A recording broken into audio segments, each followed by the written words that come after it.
Вітаю вас у горадзе, якога няма. Друя калісьці гудзела. Гэта быў партовы, тарговы крупны горад. Калісьці ў Друю была магдыбургскае права, было звыш за 20 храмаў і больш за 100 мястэчак, дзе можна было перакусіць і спыніцца на начлег. Калісьці тут жыло каля 7000 чалавек. На сённяшні дзень гэта невялічкая вёсачка на самым ускрайку Беларусі. За маёй спіной ужо Латвія. Адным з важных месцаў для Друі з'яўляецца рака Двіна. Магчыма, таму, што яна тут ёсць, Друі з'явілась, таму што мы знаем, што путь з вараху грэкі прахадзіў менавіта адзін з яго быў кусочкам менавіта па Двіне. З цягам часу водныя шляхі сталі пакрышачку адыходзіць і стала набываць магутнасць чыгунка. У нас у Друі цэлых две чыгункі. Адна шырокая, якая існуе да сённяшняга дня, і, дарэчы, можна сказаць, што Друя гэта адзіная чыгуначная станцыя ва ўсім Браслаўскім раёне. І, канешне ж, у нас была свая вузкакалейка калісьці, якая ішла да Браслава, на Обсу і на Дукштас, на Літву можна было аж на ёй папасці. І зараз ёсць, тэхналогіі дазваляюць нажаць на кнопачку і гучыць такі ту-ду-ту гук, і жанчына з незразумелым голасам нешта аб'яўляе. Раней гэтага не было, і каб прыцягнуць увагу, былі вось такія калакольчыкі, якія дазвалялі вось нешта, неяк людзей да сябе прыцягнуць, звярнуць увагу на сябе. У нас ёсць вельмі крутая традыцыя. Калі у вас ёсць мара, і якая павінна збыцца ў бліжэйшай будучыні, вы становіцеся сюды, думаеце пра яе, вельмі так добра думаеце, і перад тым, як адправіць яе ў космас, каб яна збылася, робіце дзынь.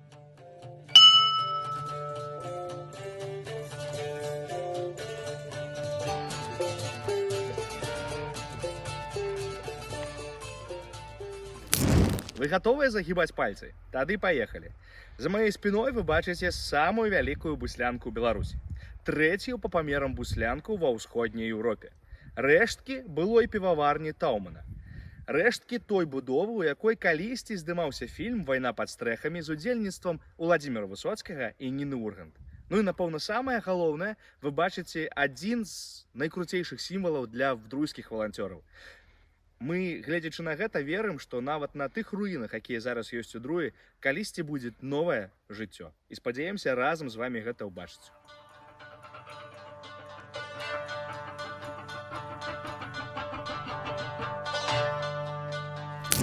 Мы з вамі зараз у унікальнейшым месцы. Такіх вуліцаў у свеце толькі 3. У Нью-Йорку, Тель-Авіве і тут, у Друі. Названы яны ў гонар нашага ураджэнца Альтера Друянова. Ягонае сапраўднае імя Шэр Абрахам Абба. Так атрымалася, што нарадзіўся ён тут і вырас тут. У яго нават быў тут заводзік свой па перапрацоўцы метала. Але ён згарэў. Ён пераязджае ў Санкт-Петербург і пачынае збіраць розныя цікавостачкі з яўрэйскага жыцця. І, канешне ж, асноўным ягоным самым цікавым здабыткам былі жарты. Напэўна, таму і завуць яго каралём яўрэйскага гумару. І вось так атрымалася, што ён сабраў 8 агромнейшых тамоў з жартамі, афарызмамі, рознымі цікавостачкамі з яўрэйскага жыцця і праславіўся сам і праславіў нашу Друю ва ўсім свеце. Мы з вамі ля Барысавага каменя. Гэта помнік, які датуецца прыкладна 1120 годам. Казалось бы, звычайны камень, але на ім выбіты крыж і надпіс «Господі, памазі рабу свайму Барысу». Гісторыкі задаліся пытаннем, хто ж такі Барыс, і вырашылі, што, скарэй за ўсё, гэта полацкі князь Барыс, які паставіў якраз гэтыя камяні па межам свайго княства. Яны стаялі па заходняй Двіне, наш таксама калісьці стаяў на беразе, але вось яго вырашылі перацягнуць у цэнтр, каб было прыгажэй і больш так магутна аказалася. Ну і вось на вялік жаль, калі яго перацягвалі, раскалолі на некалькі частак, але ўсё ж такі ён ад гэтага не згубіў сваёй гістарычнай рэчаіснасці.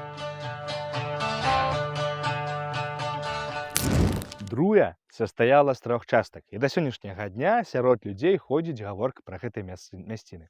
Усё, што знаходзіцца паміж Друйкай і Двіной, завецца Сапежаным, таму што калісьці менавіта сам род Сапег зрабіў тут буйны горад. Усё, што знаходзіцца па другі бок Друйкі да Браслава, завецца старым месцам. Чаму? Таму што з тога боку сяленні з'явіліся значна раней да таго, як была Друя ўпершыню ўзгадана ў летапісах. А за Двіной знаходзіцца Прыдруйск.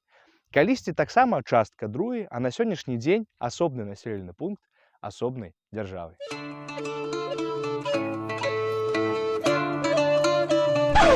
Вы хотите сказать что-нибудь по этому поводу? Великий дякую. Аб былой магутнасці друі, канешне, сведчыць троіцкі касцёл. Насамрэч можна сказаць, што на сённяшні дзень і калісьці ў гісторыі гэта была архітэктурная дамінанта. І калі мы з вамі зірнем, мы убачым, што яшчэ ў 17 стагоддзі маглі пабудаваць тут такую прыгажосць. І тут было многа розных цікавых падзей праходзілі. І я не магу не сказаць пра пачатак мінулага стагоддзя, таму што тут дзейнічаў ордэн Мар'ян. Яны аснавалі пры гэтым кляштары гімназію імя Стэфана Баторыя і давалі адукацыю простым хлапцам, дзяўчатам з розных вёсачак. І калі лепшыя з іх маглі атрымліваць падтрымку для дальнейшага паступлення і навучэння ў Віленскім універсітэце. І у памяць аб такіх самых знакавых дзеячах ордэна Мар'ян у гэтым касцёле ўсталяваныя шыльды. Пойдёмце разам убачым.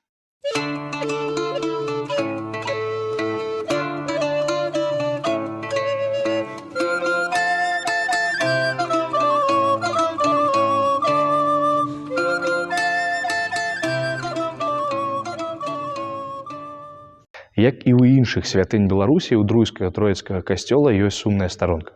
У гады Вялікай Адчыннай вайны ў касцёл папаў снарад, і пазнейшы час тут было прафтэхвучылішча, і толькі ў 90-х гадах пачалося адраджэнне гэтага касцёла. І вось якраз правы алтар быў астаўлены ў тым выглядзе, у якім калісьці быў увесь касцёл. Але, канешне, ёсць і такія больш яскравыя, больш важныя рэчы.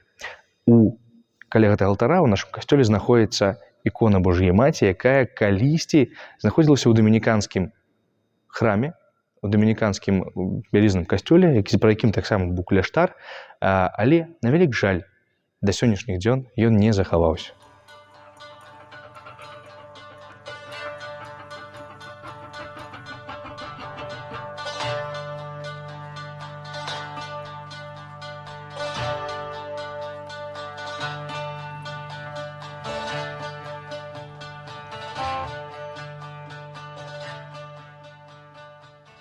Мы з вамі ў мужчынскім, праваслаўным, былым Дабравечнанскім манастыры.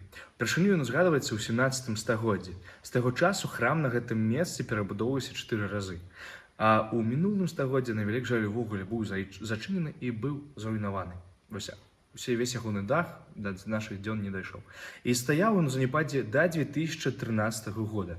У 2013 годзе сюды прыходзіць малады святар, які пачынае збіраць моладзь, і разам з моладдзю пачынаецца аднаўленне гэтага храма. За гэты час зроблена многа чаго. Адноўлены малы храм, адноўлены часткова манастырскі корпус, праводзяцца валанцёрскія летнікі, і вось самае галоўнае, вось гэты храм пад адчыненым небам, вялікі аб'ём храма, таксама расчышчаны. Вось вы бачыце ўсё, увесь узровень, які ідзе толькі цэгла бачна, усё гэта было ў бітай цэгле, у зямлі, і тут раслі дрэвы, раслі амаль вось да сцен. Як вы бачыце, сцены таксама закансерваваныя, зроблена ўсё для того, каб гэты храм захоўваўся далей у тым стане, якім ён ёсць, і не руйнаваўся далей. І каб вы разумелі, на сённяшні момант гэта не проста нейкія руіны разваліны. Гэта месца, у якім адбываюцца службы, гэта храм пад адчыненым небам. І акрамя служб тут праходзяць яшчэ і розныя творчыя і адукацыйныя сустрэчы.